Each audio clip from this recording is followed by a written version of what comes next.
Hello everyone. सो आज हम लोग डिस्कस करेंगे मैट्रिसेस का सेकेंड पार्ट, जिसमें एक्सरसाइज 3.1 का क्वेश्चन नंबर 1, 2 एंड 3 करेंगे। प्रीवियस वाले लेक्चर में एक होमवर्क था इक्वालिटी ऑफ मैट्रिसेस पे बेस्ड, तो हम लोग सबसे पहले उसको कंप्लीट करेंगे, देन क्वेश्चन नंबर 1, 2, 3 पे जाएंगे। ठीक है।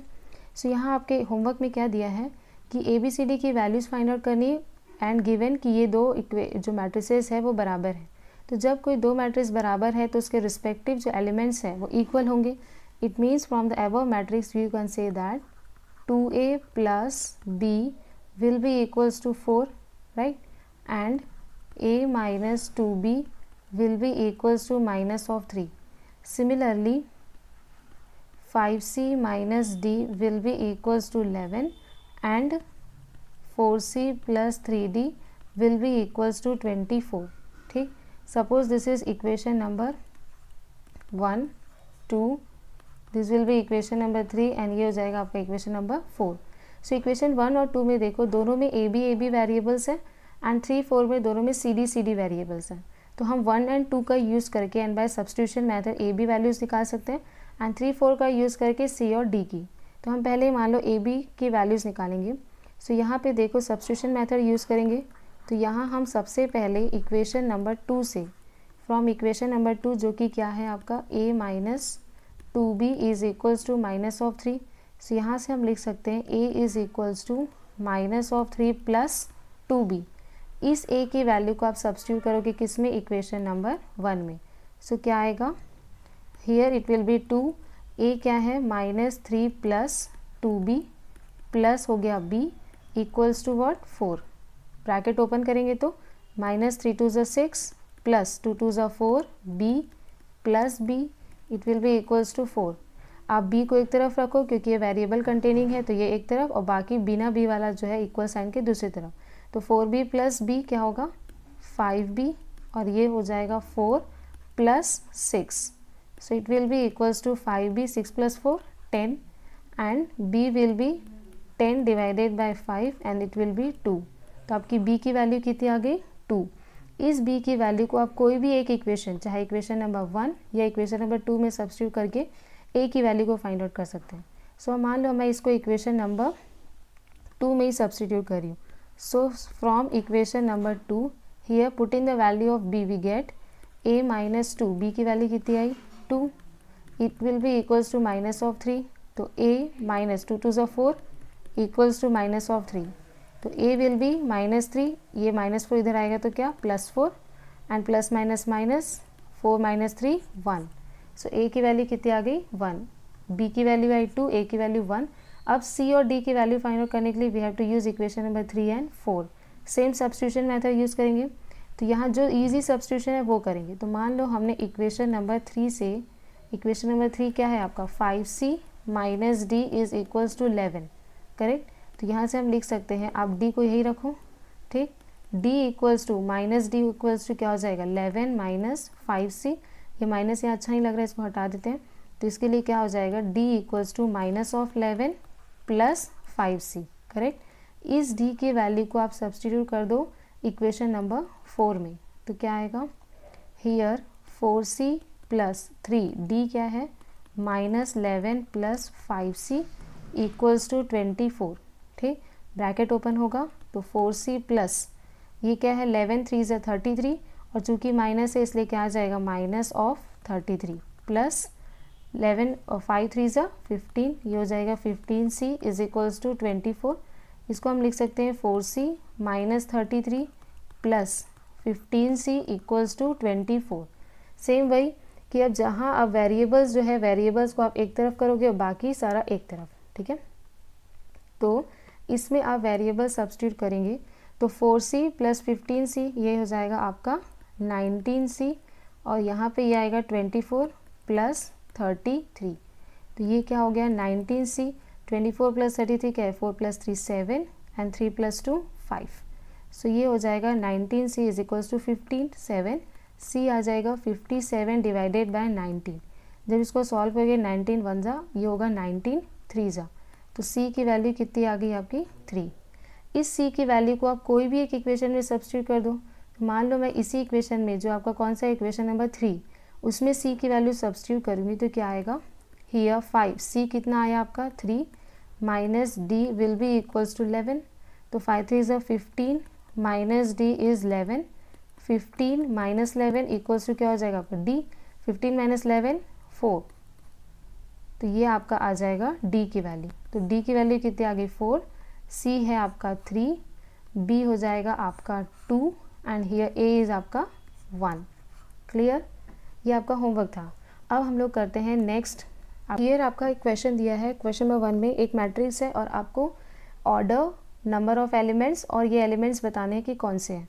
तो सबसे पहले हम इसका मैट्रिक्स को अलग से लिख लेते हैं। मान लो आपके पास दिया है एक ए मैट्रिक्स, इसमें एलिमेंट्स है 2 5, एलिमेंट्स है 2 5 19 माइनस 7, नीचे है 35 माइनस 2, फिर आएगा आपका 5/2 and this is 12, next √3 1 minus 5 and this will be 17।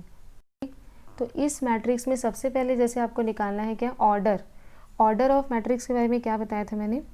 Here order of matrix जो है वो बराबर होता है number of rose by number of columns, right. तो नंबर ऑफ रोज क्या होते हैं, जो हॉरिजॉन्टल लाइंस है। तो हॉरिजॉन्टल में देखो ये पहली लाइन, दूसरी और ये तीसरी, तो नंबर ऑफ रोज कितने हैं इसमें 3। नंबर ऑफ कॉलम्स में जो वर्टिकल लाइंस होती है, मतलब ये पहला कॉलम, दूसरा कॉलम, तीसरा कॉलम और ये चौथा कॉलम, तो यहाँ पे नंबर ऑफ कॉलम्स कितने हैं 4। सो हियर जो ऑर्डर ऑफ द मैट्रिक्स क्या होगा, number of rose by number of columns, that is 3/4। तो आपके पहले क्वेश्चन का आंसर क्या है, number of order of matrix is 3/4।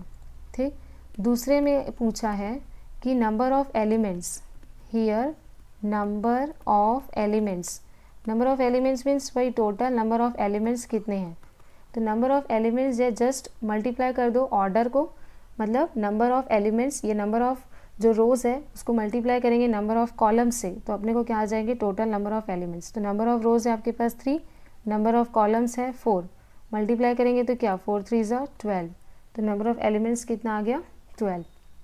Next we have to find out, question number 3 में एलिमेंट्स निकालना है। पहला एलिमेंट दिया है A13, इसका रिप्रेजेंटेशन बताया था, ये है I, ये है J। I रिप्रेजेंट करता है कि कौन से रो का एलिमेंट है एंड ये जो J है ये रिप्रेजेंट करेगा कौन से कॉलम का है। तो A13 मतलब first row and third column. तो फर्स्ट रो कौन सा है आपका, ये जो है ये आपका फर्स्ट रो है, ये आपका सेकेंड रो है और ये आपका थर्ड रो है। ठीक है, तो फर्स्ट रो मीन्स ये first row and third column, तो ये first column, second column and this is third column. तो कहाँ पे कोइंसाइड कर रहा है, ये आपका फर्स्ट रो और ये थर्ड कॉलम, तो कौन सा नंबर है 19, तो A13 आपका हो जाएगा 19।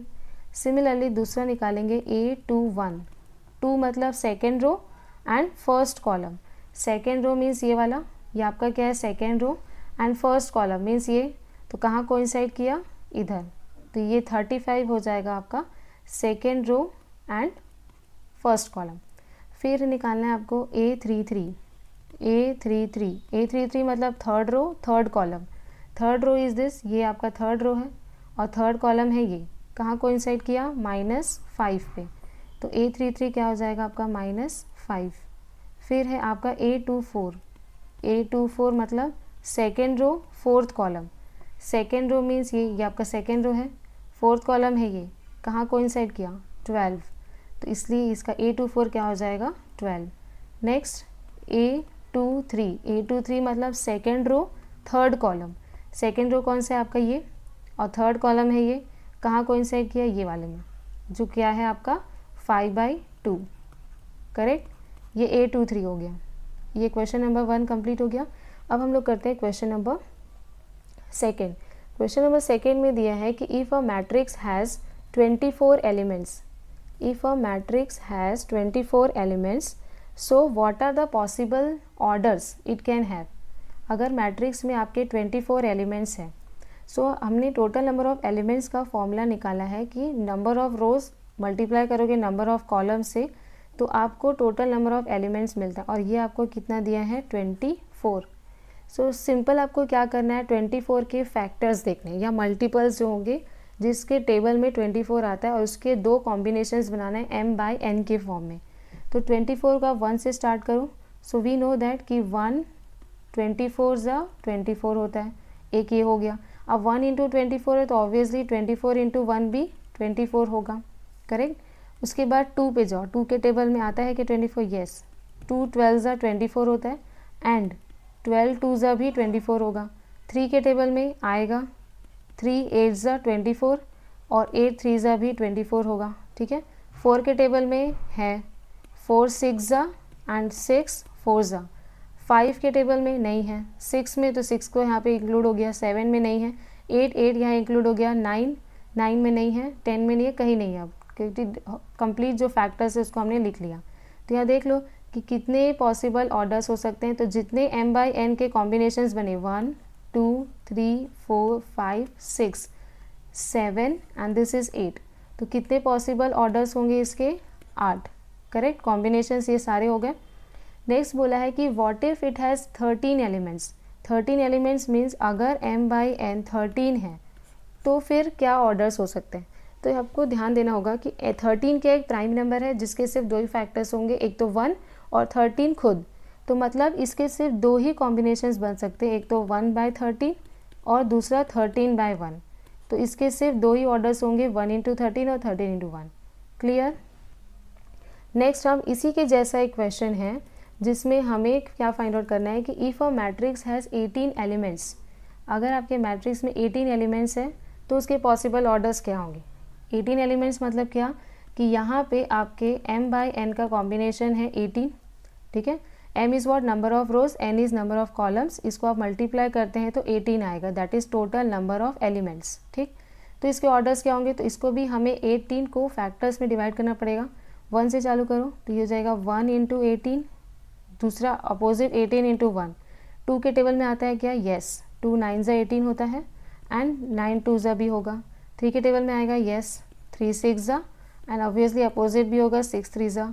4 के टेबल में नहीं, 5 नो, 6 का तो कॉम्बिनेशन यूज़ हो चुका है, 7 नहीं, 8 हो गया, मतलब कहीं भी नहीं है। तो इसमें आपके पॉसिबल ऑर्डर्स क्या हो गए, 1 2 3 4 5 एंड 6, तो टोटल ऑर्डर्स इसमें आएंगे 6।